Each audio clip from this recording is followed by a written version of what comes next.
Good morning, good afternoon, and good evening, wherever you are in the world. Hello and welcome to Reimagining Motion, a podcast from the High Volume Transport Applied Research Program, which is undertaking research into the complex issues around sustainable transport in Africa and South Asia. The HVT program is an £18 million investment by the Foreign Commonwealth and Development Office, FCDO, and I'm your host, Holger Dagmann. Welcome to today's show. Welcome to our sixth series that explores infrastructure and transport system development in South Asia and what it needs to look like in the future. The transport sector has long played a crucial role in Asian development, with a particular focus on increasing connectivity in South Asia to address poverty and boost economic growth. The development of transport infrastructures and systems, often focused on road transport, has led to rapid urbanization and growth, but brings its own challenges. Motor vehicle numbers from 2- and 3-wheelers to passenger cars in Asia are doubling every 6 years and becoming a major source of greenhouse gases, air pollution and congestion. At the same time, the region also carries a disproportionate burden of extreme weather events from climate change that has catastrophic impacts on infrastructure and people's lives.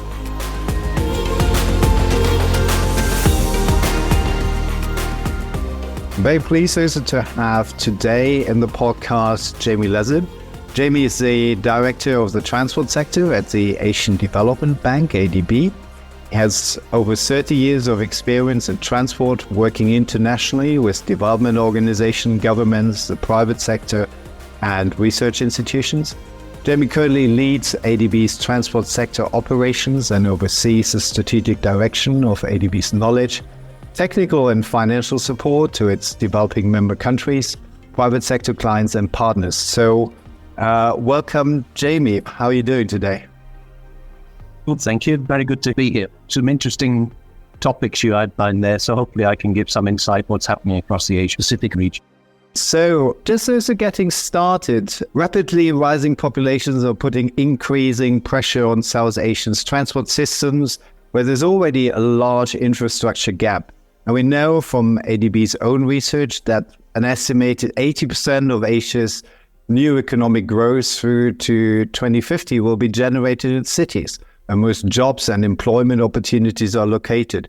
As somebody seeing a broad overview of transport in the region, perhaps we could start by asking you to outline the current transport landscape and some of the key challenges. Thanks, Holger. Yeah, there's certainly a lot of change going on, and there'll be increased amount of change in the future. And if anything, that pace of or acceleration of change is likely to increase over what we have seen over the last 3, 4, 5 decades. So a very dynamic part of the world, a hugely developing part of the world, rapid economic growth, as you mentioned, urbanization as well. But you also highlighted there is still a significant infrastructure gap. Some research ADB put out was looking at a $1.7 trillion annual requirement in terms of infrastructure investment. The numbers from transport is around 30-40% of that. Or another way of looking at it, currently around 2 to 3% of countries, developing economies' GDP is put to infrastructure growth. It's likely that that will need to double to somewhere in the 4 to 5% of GDP. So significant increases in investment is required to meet that infrastructure gap. Ironically, some data we were looking at puts the road density in the Asian region beneath that of the lowest in the world, beneath even than in Africa or certainly Latin America. But the dynamic change means that it's not just about filling the infrastructure, but it's also about managing it and making sure we look at the urban areas, we look at logistics change for the freight mobility and rural accessibility. So there's sort of missing gaps everywhere, but also huge efficiency gains that are required, or operation and maintenance programs as well, operational efficiencies as well. Thanks. Let's also move also to some of the key challenges, which we already partially mentioned. So the region suffers also from the highest air pollution levels in the world. At the same time, we've seen a trend towards rapid motorization. Motor vehicle fleets are already doubling every 5 to 7 years. And this, of course, means we're going to see more congestion, more air pollution. So what do you think are the solutions to address that? So is there a space for walking and cycling? So what's your take on that? A very good question. I hope we don't see more congestion and worsening air quality or global emissions, but it does require a concerted effort to address accessibility, mobility, and inclusive and equitable access and mobility. While every city is different, so you've got to look at localizing what solutions are most relevant given the densities, given the size of cities and the geographical or the topographical terrain of those cities. What is possible? Sort of a rule of thumb, if there is such a thing, what is the share between private mobility and public transport / non-motorized transport, so public transport, cycling, walking? That split, if you could have a sustainable urban transport system, would really be about 70%, 30%. So 70% of trips should be made by public transport or walking or cycling, the non-motorized side, and 30% by private modes of transport. In this part of the world, that's a lot of motorbikes, but also private four-wheel cars as well. And some data that the most sustainable or most advanced or the better operating urban transport systems, Singapore, which is different as a city-state, but Seoul, Tokyo, we're looking now at Beijing and Shanghai coming there. They're around that 70-30 split, which would be classified as sustainable. The flip side is many of the, say, developing cities in South Asia are at a similar split, 70-30. But that's not so much by choice. And it sort of comes to your question on the public transport. It's more that they don't yet have that private vehicle in the household. They're striving to get that because it's a sign of growth and a sign of you've got the income and therefore you buy a motorbike and then you move on to the other part. That 70% in many of the developing cities is because they're captive public transport users, or they have to walk because they don't have the choice and made available to them. But what is critical is making sure that while people are aspiring to get a motorbike or a private car, we make sure that the public transport or the walkability of the city or how you can cycle around that city is as attractive, if not more so, than the use of that private vehicle. So at the moment they're captive because they don't have a choice. But how do we make sure that, yes, they can buy a vehicle, but hopefully on a daily commute to and from work or school, they shouldn't be using that. They should be using much more sustainable forms of urban mobility. Another point I just want to raise is that Asian cities are quite different from many of those in the developed part of the world, particularly Europe or North America. The sheer population size or the density in those cities. So the space available for activities or transport networks is significantly less because of the densities and the population sizes. Now, given that, mass transit systems, the commuter rails, the metro systems, the subway systems are absolutely essential if you're looking at the large cities, 5 million and up. And even some of the smaller cities, 1 to 5 million or 500,000 to 5 million. That mass transit system must be the skeleton, but it must also be served by the sort of muscles, if you like, of the public transport network, the bus systems that interact with that skeleton of the mass transit, the rail-based mass movement.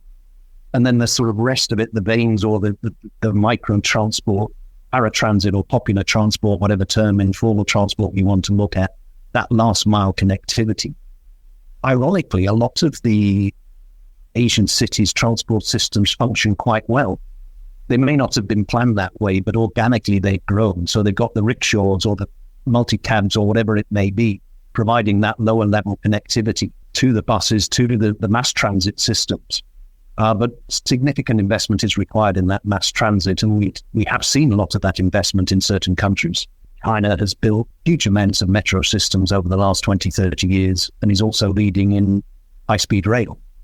India is heavily investing in their urban rail systems, as is Dhaka in Bangladesh, and then here in the Philippines. Huge investments going into that for mass transit network. But we also need to manage the systems and it's all modes of transport. Constraining people's use of private transport, I'm always a big supporter of parking policies, sort of the carrot and the stick. You give them the nice public transport, you give them nice walkable streets, so they will use that public transport, but there's a stick of charging people the real cost to park their vehicles or use that vehicle and park it in a highly congested, dense urban area. So we need a bit of a full policy to use all the tools that are disposable. But if anything, that aspirational target or a real target of 70% public transport non-motorized and 30% private seems to be the benchmark of what would classify a city of having a good urban transport system or one that needs some more attention. Thanks, Jamie. And I really like the approach on very simple, it's like 70-30. Also having also that with actually better inclusive transport and better quality. So how do we get to the Tokyos, the Singapores?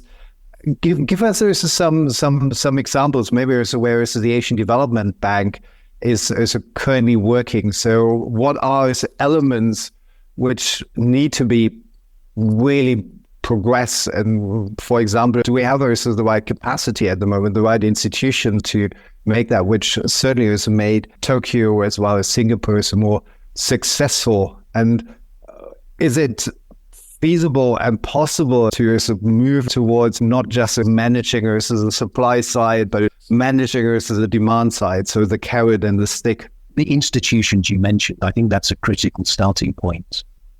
In-migration from rural areas to urban areas has meant that cities are often expanding quite rapidly. They're becoming more dense, but they're also expanding on the periphery. And quite often they've gone beyond the political boundaries of a city. And so does that city have does the city's institutions have the power to manage the current urban area, or what area, geographical area that those cities will become? In many cases not. But even if they did have that political power to manage the entire city and its commuting areas, surrounding areas, do they have the remit to do that? Do they have the budgetary support and financial? And as you mentioned also, the capacity.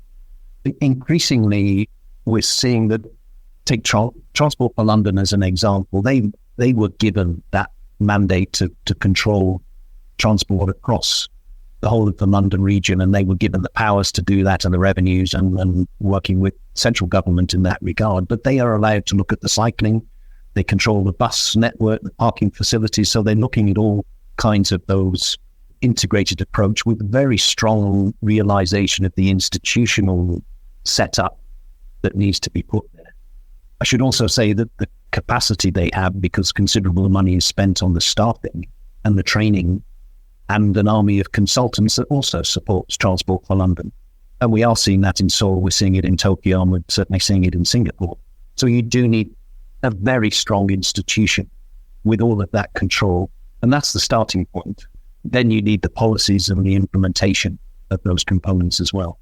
Can you give us some examples where Asian Development Bank actually worked with us as a country and the city? Quite often we're being requested to provide big chunks of infrastructure. So commuter rails or metro lines or extensions to lines, which is only part of the requirement. One project where we're looking at a much more broad approach is in Davao in the southern Philippines, where we're looking at a public transport modernization project, which is total reform of all bus systems. So it's matching the supply and demand for travel, and the supply routes, the network, the hours of operation, and even the affordability of public transport.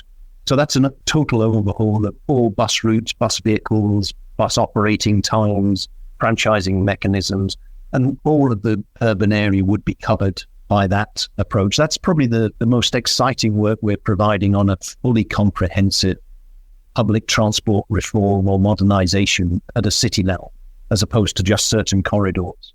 Thanks, Jamie. And moving forward in our discussion so far, really talked about sustainable mobility. Let's dive a little bit more into the questions of decarbonization with Asia. One of the highest increase in terms of motor vehicles, as I said earlier, as well as carbon emissions out of transport. So from your perspective and your experience, what strategies need to be adopted to decarbonize transport in the region? And then obviously related also to that, people often immediately refers to, okay, electric vehicles will solve also that problem. We just also have to shift. So what's your take on the role of e-mobility in the foreseeable future in Asia? mobility has certainly got a role to play, and it's probably quite a vital role. Like many of us, we're fully supportive of the avoid, shift, improve paradigm for more sustainable or zero emission transport, avoiding the need for travel, shifting to more efficient modes of transport, and improving current modes of transport, which is the shift from combustion engines, ICE, to e-vehicles or hybrid vehicles. So that whole avoid, shift, improve, and each of them has a role to play. But in terms of that decarbonization strategy, there's a whole range of different stakeholders that need to be involved. And primarily, particularly when you get down to the improve, so the shift from combustion engines to hybrid or e-vehicles or hydrogen or whatever technologies may come on, that's likely to account for the largest share. 70 to 80% of the improvements are likely to come from that improved part. Yes, we can shift freight from road to rail, and we can shift people into public transport in urban areas. But the vast majority will from decarbonizing those vehicles themselves. Also happy to say around over 95% of the e-vehicles worldwide are in the Asian region. So this is something that the developing part of the world, and this part of the world, is certainly leading in. We hear a lot about Teslas, but we don't hear much about Gogoro battery swapping two-wheelers. And we don't hear around the 2-3-wheelers that are electrified in this part of the world. That is where the 95% comes from. And a lot of production facilities, and that's another of the stakeholders, industry and automobile manufacturing. It's interesting, even the assembly plants in Indonesia or Thailand are moving that way. India has got a very aggressive support for that automobile decarbonization route as well.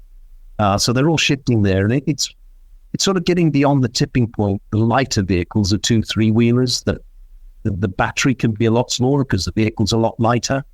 Therefore, the big capital cost from that lighter vehicle is offset by the operating costs. And urban fleet vehicles, buses or taxis, that tipping point has also been reached because they travel a lot of kilometers a day. So the lower operating costs offsets the higher purchase price, even though that's a heavier vehicle, so the battery would be larger. But because they're operating many kilometers a day, that life cycle or operating model means that urban buses and taxis are also beyond the tipping point. So in a perfect world, if you were to buy a new vehicle today, whether that's a light vehicle, a 2-wheeler or a 3-wheeler, that should be electric. If you're looking at an urban fleet vehicle, buses and taxis, then it should be electric as well. So we're saying we're net zero by 2050. It should mean that we were purchasing zero emission vehicles, assuming that the life of these vehicles is still 40 years, that we were purchasing those in 2010. But unfortunately, here we are 2024, and the technology may not be there for long distance trucks or maritime shipping at the moment. So what is the likelihood? Do we see early retirement of these vehicles? And if so, it's hugely costly. But if the government sets a clear policy, it de-risks those private sector investment decisions, certainly for the new vehicles or even early retirement. Because yes, the price is there, but clear policy to promote that shift de-risks a lot of the private investments, whether that's you or I as individuals buying an e-vehicle or a hybrid vehicle, or whether it's industries and fleet operators making those choices as well. So it's clear policy, comprehensive policy, avoid, shift, improve, and then the de-risk of the private sector, because when you get to vehicles, the vast majority will be purchased or operated by the private sector. So you need to work with them as well as the automobile manufacturers and the policy setters. Let me follow up on one specific item. You mentioned briefly the freight sectors. Do we pay enough attention to the freight sector? It's already emitting around 40% of the transport CO2 emissions of the transport sector in Asia. And what could be strategies there? In terms of do we pay enough attention? The simple answer is no. Maybe people say they jumped onto that tipping point. So yes, they like to talk about cycling and non-motorized transport or e-buses in urban areas, but the technology for long distance trucking or maritime sector is only just starting to emerge, or it's about scaling up. So it's harder to push those policies. So the attention is much more on sort of sustainable zero emission passenger urban transport. But on the freight side, much more attention is seen. And we're seeing a big gap. There's quite a lot of policies being set on e-vehicles, private use, light duty vehicles.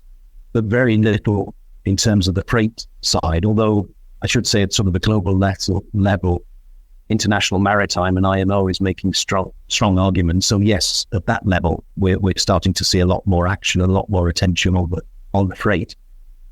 I would also suggest that the avoid, shift, improve can play quite a big role in freight. It's often thought about as more urban transport, public transport, passenger transport movements. But if you look at trade corridors and amalgamations of industries, then the need to ship, again, take automobile manufacturing, the assembly gets parts from all over the region.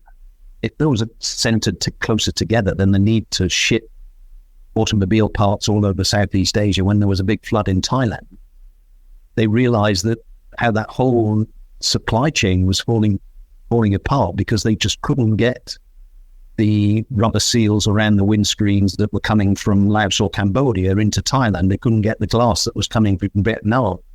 So is there that avoiding the need for a lot of travel in one respect? Certainly shifting on the freight side, and then definitely on the improve, although because of the size of the vehicles, the weight of the vehicles, what technology is it? Some kind of hybrid system? Is it hydrogen trucks, electric trucks? There's still a lot of piloting in seeing what would be the most suitable. But certainly, can industries be better brought together to reduce on lots of the unnecessary movements? Can we shift? Certainly can shift. It saves money. If you're shifting to more efficient modes of transport, it's a lower cost on those critical high-capacity corridors, and ensuring that at each end you have good ports or good distribution facilities that can shift it to the distribution network and the road-based transport that will always be required at that end, either collecting or distributing of those freight movements as well. Thanks, Jamie. After we discuss a lot about the mitigation side, the need for decarbonizing a sector. At the same time, climate change is real. The impacts, particularly of extreme weather events, are constantly increasing, and particularly as the region you're working and living in, where climate change impacts are having a major impact on the region. So we're talking about surges, we're talking about floods, we're talking about heat waves, even though the permafrost is melting. So what do you see the main strategies and specific action needed to make transport infrastructure more resilient? Very important issue. And I said earlier that there's been a lot of investment in infrastructure over the last few decades, but there's still a huge infrastructure gap. Now, that investment that's happened in transport sets or infrastructure over the last decades does need to be maintained or upgraded to make sure that it is climate resilient. We really need to look at a whole range of hydrological modeling. How should a road or a railway that is under construction, what should it look like to ensure that it is flood resilient? Or what design standards need to change in the northern parts of this region if permafrosts are melting? In our Pacific Islands, many of the road networks are coastal roads. What sort of additional protection would be required for storm surges or sea level rise? So we need to factor in those. We're working with a lot of governments in terms of changing design standards to ensure that the waterfall, the higher rain levels, to road deterioration. Water is the enemy of roads. If you see the potholes, it's usually because water has got in a heavy truck.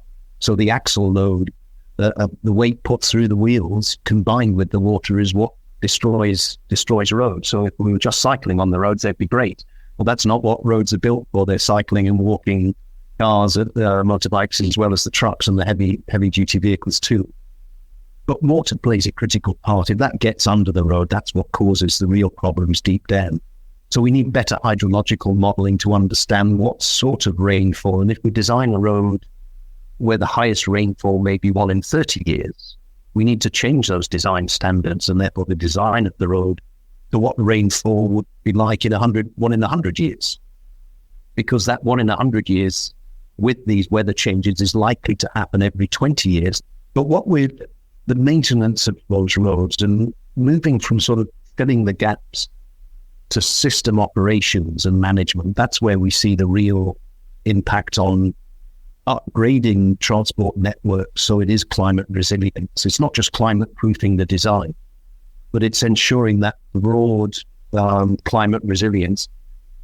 And in terms of our assistance, we can continue to do projects, infrastructure projects to fill that missing gap, but increasingly supporting governments do programmatic type support to build that climate resilience across the entire transport network. Rather than just climate proofing that 100 kilometers of road or rail, we're looking at 100,000 kilometers of road network, and where are the priorities? The very unfortunate floods in Pakistan highlighted the need to ensure climate resilience. When the floods came, it washed away that critical road network, which meant the emergency supplies, the food, the medical aid could not get through. So there is a need climate resilience on many aspects. One is the critical road network, the disaster resilience, to make sure that those essential supplies can get through if something does happen. But also the broader road network to make sure that they can cater for much higher rainfall or permafrost melting or whatever it may be. So we're looking at programmatic approach to upgrade the entire road network. And if we're looking at the roads as a whole, we can sort of fall over into the mitigation side as well. If we can make the roads more resilient and we can make the roads safer, we're meeting many of those sustainability goals all in one. But it's only really when we move into the programmatic type support to manage transport assets as opposed to just filling project by project, filling the missing gaps in that infrastructure network.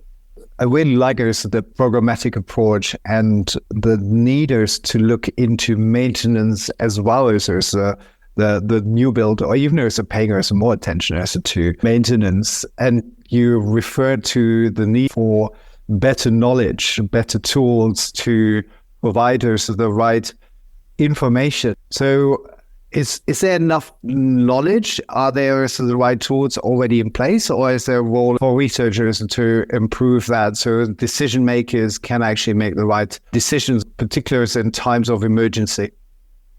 A lot more work is required, but you're never going to have perfect knowledge covering every single location, every single eventuality. But you can produce toolkits that explain what would be the best approach to cover certain areas.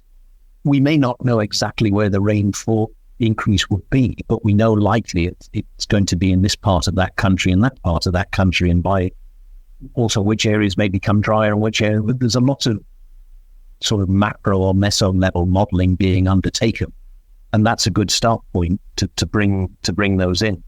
We know the tools that should be in your toolkit to be able to use to try and address some of these issues on the adaptation side and the climate resilience side. In fact, at the Transport Forum ADB held last month, we launched the Green Road Toolkit.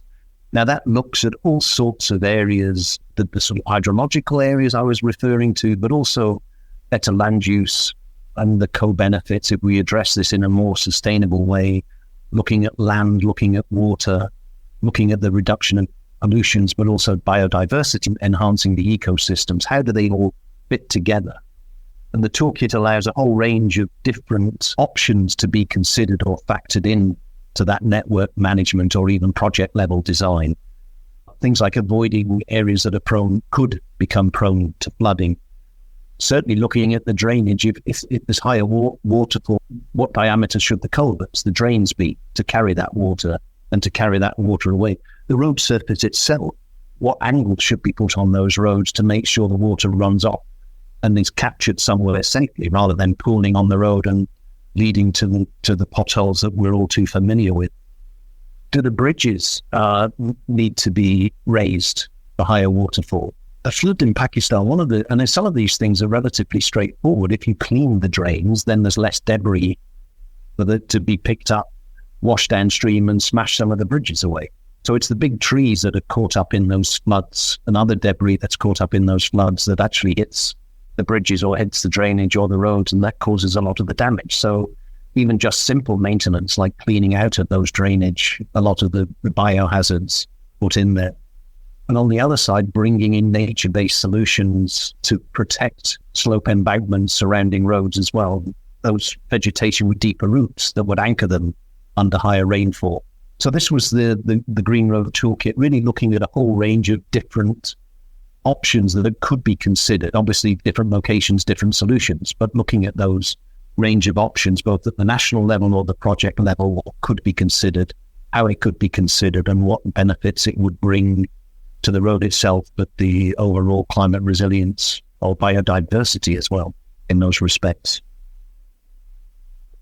Thanks for sharing that, and also for sharing that there is, in fact, an Asian Development Bank toolkit recently launched, and for the listeners here, so we will provide also that information as well as any other related information also in the additional information to the podcast.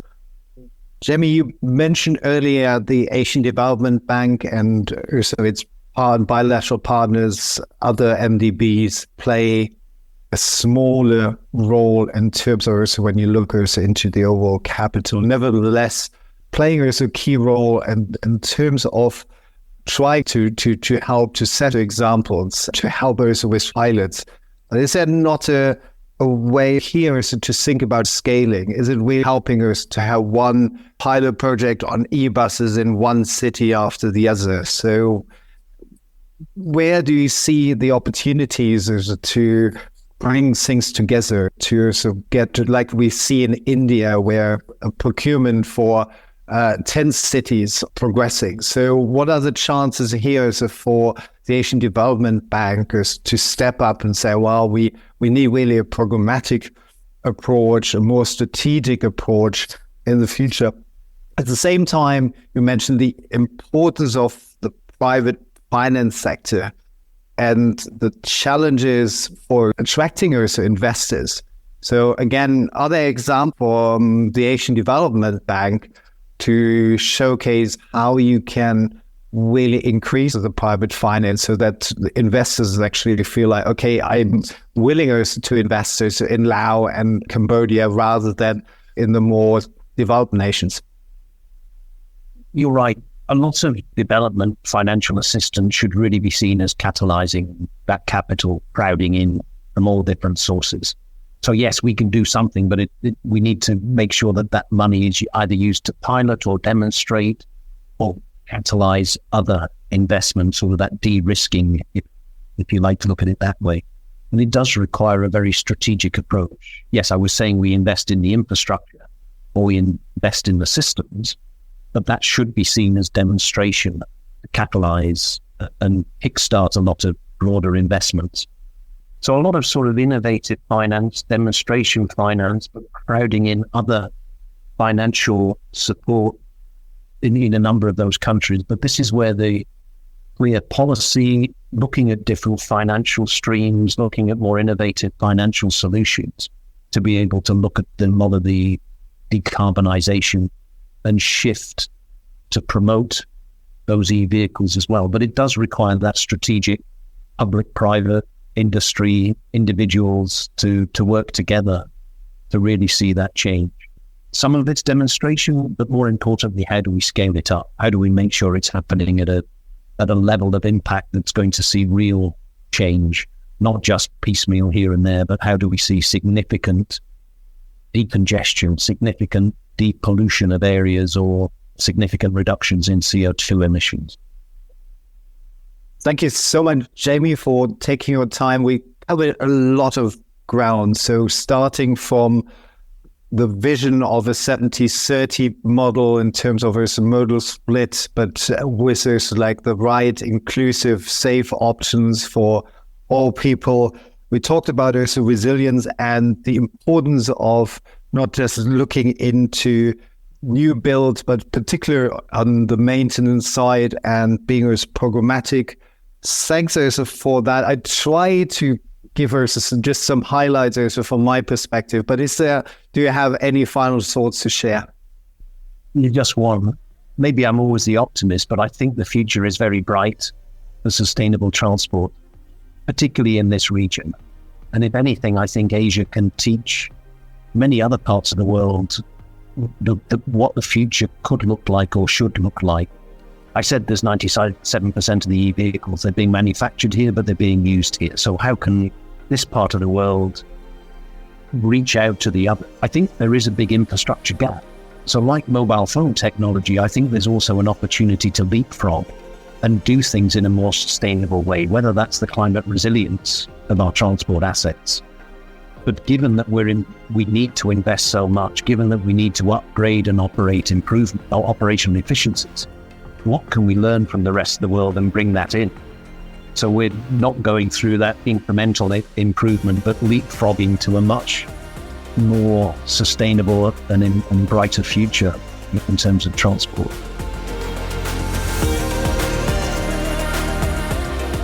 Thanks for listening to this episode. If you would like to learn more about the work of our guests or check out any of the resources mentioned, they are all linked in the episode description. I also encourage you to check out the other episodes in this series and leave us a rating, as it really helps people find our work. And finally, you can learn more about the work of HVT at our website, transport-links.com, or follow us on LinkedIn at High Volume Transport Applied Research. The HVT program is an £18 million investment by the Foreign Commonwealth and Development Office, FCDO. HVT is providing a new body of research to help inform the decisions of policymakers and planners and make road and rail transport greener, safer, and more accessible, affordable, and inclusive. My name is Holger Dugman, and you have been listening to Reimagining Motion. Goodbye and auf Wiedersehen.